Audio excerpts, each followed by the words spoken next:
most amazing artist. I hope you're having a wonderful day today. This week we are going to be working on week 2 of our Chilean landscapes. Last week we made some beautiful mountain textured paper, whether you did it with paint or you did it with crayons. We should have at least one of these, but I actually did 2 so that I could have some different colors in my landscape whenever I put it all together. So you could have done 2 as well. Today we're going to make some more paper, but we're going to do it a little bit differently.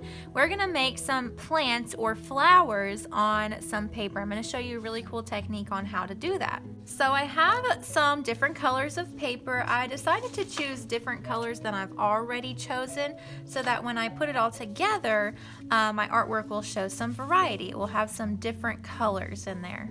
So I have green and I have yellow, but you can use whatever colors you want to.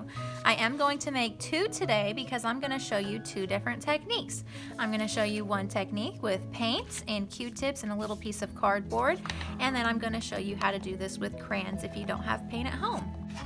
If you are going to do this technique, then you will just need some washable tempera paint, and I have some different greens. You could just use one green if you want to, and I have some yellow, and I'm going to be making flowers on my paper. You don't have to make flowers, you could just make plain plants without flowers and petals, but for my flowers I want pink and I want purple flowers. And I have a little piece of cardboard that I've cut into a rectangle shape, and this is pretty small because I don't want my plants to be super giant.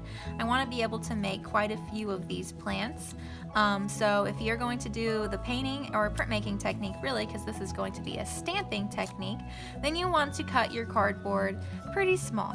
And I have some Q-tips because that's how I'm going to do the middle of my flowers and the petals for my flowers. I have a pencil to write my name on my papers, and of course if you're going to do this with crayons, you'll just need different colors of crayons, probably green and whatever color you want your flowers to be. If you are painting or printmaking today, then you are going to definitely want to put a messy mat under your work so that your table does not get messy. Alright, so the first thing I'm going to do is I'm going to start with a brand new piece of paper, and for this one I've chosen yellow, but you can do whatever color paper you want to, and I've written my name on my paper, and then I'm going to flip it over so then my name is on the back. And I'm actually going to work horizontally for this paper. That means my paper is going to go from side to side. This is when our paper is vertical, it's going up and down. We want it to be horizontally.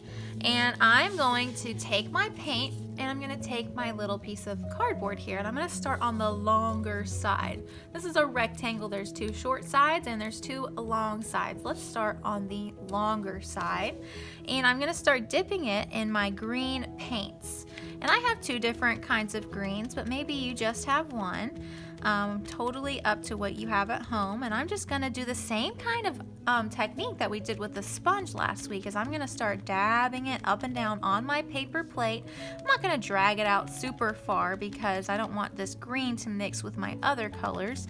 Just a little bit of dabbing, and then I'm going to quickly, before this paint dries, I'm going to stamp it onto my paper. So I'm just going to press it down for a couple of seconds, and then I'm going to pull it up, and there's the stem of our plant, or your flower if you're deciding to do flowers. Now I want it to look like some leaves are coming off of this plant stem, so I'm gonna now go to the short side of the rectangle. And you might get paint on your fingers. I already have, and that's totally fine. Art can be a little bit messy sometimes, but as long as it's an accident, then it's okay, but we should not be messy on purpose. And I'm taking the short side now, and I'm doing the same thing, dipping it up and down in my paint. And when I got some paint on there before it dries, I'm gonna do it at a diagonal now because I want these leaves to look like they're coming up and off of this stem. So I'm gonna put my piece of cardboard at a diagonal. That means it's at an angle, and I'm going to connect it to my stem here. I'm gonna hold it down for a couple of seconds, and then I will pull up, and there's one of my stems. Now I don't think I pressed down hard enough right here because I can see my lighter green color, but I can't really see my darker green color, so I'm going to keep that in mind when I do my next stem. I'm going to grab some more paint, and this time my diagonal line is going to go in the opposite direction. So this diagonal line went up towards the left. Now On the right side, my diagonal line is going to go up towards the right, and I'm going to press it down. I'm going to press down a little bit harder this time, so hopefully both of my green colors will show up, and then I'm going to pull it up, and there we go. And I think I want 2 more leaves on my stem, so I'm going to do the same thing, get some paint on the short side of my cardboard piece, and I'm going to come down a little bit on my stem, press it down, and then pull it up. And 1 more on the other side. Make sure to switch the direction of your lines. Make sure it's at an angle, it's a diagonal line, and I'm pressing it down for a few seconds and then pull up. And there's the main part of our plant. You could stop here if you don't want to add petals to your plant. You don't want to make it into a flower, but if you do want to make it into a flower, then this is where your Q-tip comes into play. I am going to make the middle of my flower yellow, so I'm just going to grab a little bit of paint on one end of my Q-tip, and I'm just going to put a little dot right at the top of my flower. Now it's a little bit hard for you to see because I did yellow on a yellow piece of paper, but it does show up. And if you want it to be a little darker, then you can grab some more and make it a little bit thicker of a circle. And I am going to flip it over to a clean side because I don't want to mix my colors on this plate because I'm going to make quite a few flowers on here. And I'm going to grab some pink because I want this flower to be pink. And I just need a little bit. And I just got it on a clean end of my Q-tip. And I'm going to do dots all the way around the yellow dot that I just made. And those are going to represent the petals for my flower. Like I said, you don't have to turn your plants into flowers if you don't want to, but I think it is a great opportunity to add a little bit more color to our artwork. So I'm gonna do that for the rest of my paper. I'm just gonna make rows of flowers until I fill up my entire paper with these plants or flowers, and then I'll be right back to show you what it looks like.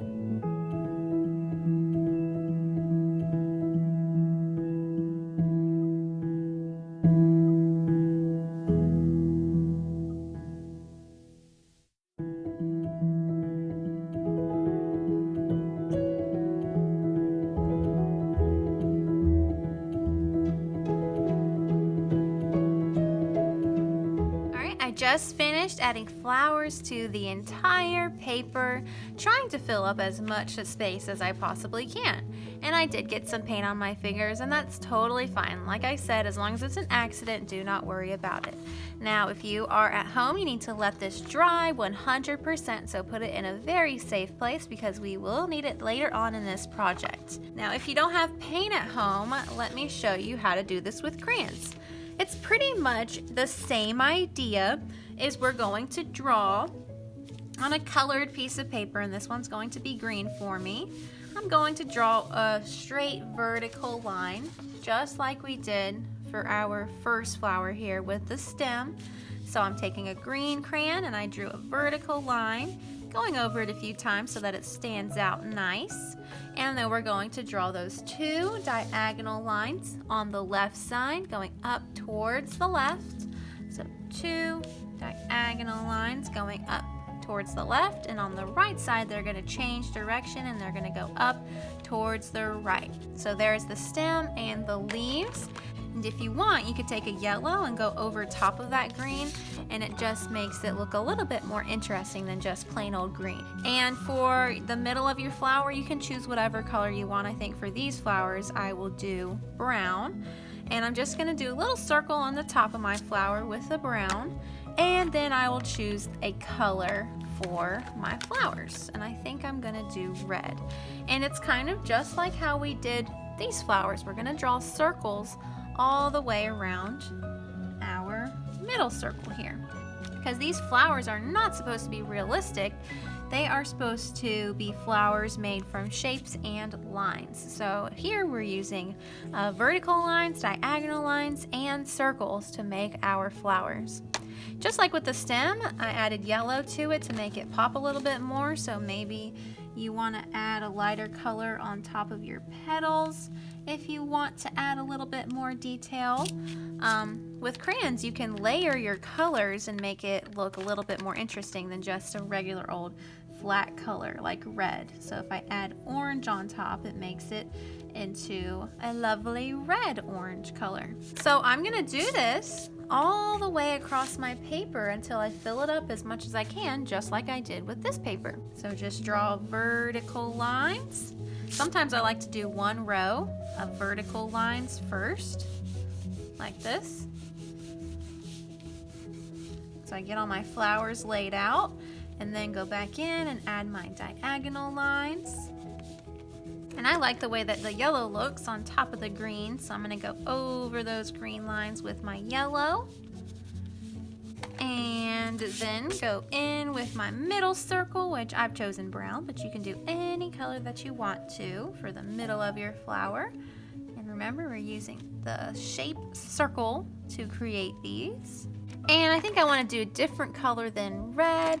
Maybe I'll choose blue for these petals. And we're going to draw circles around the middle circle that we just did with brown. Just like that.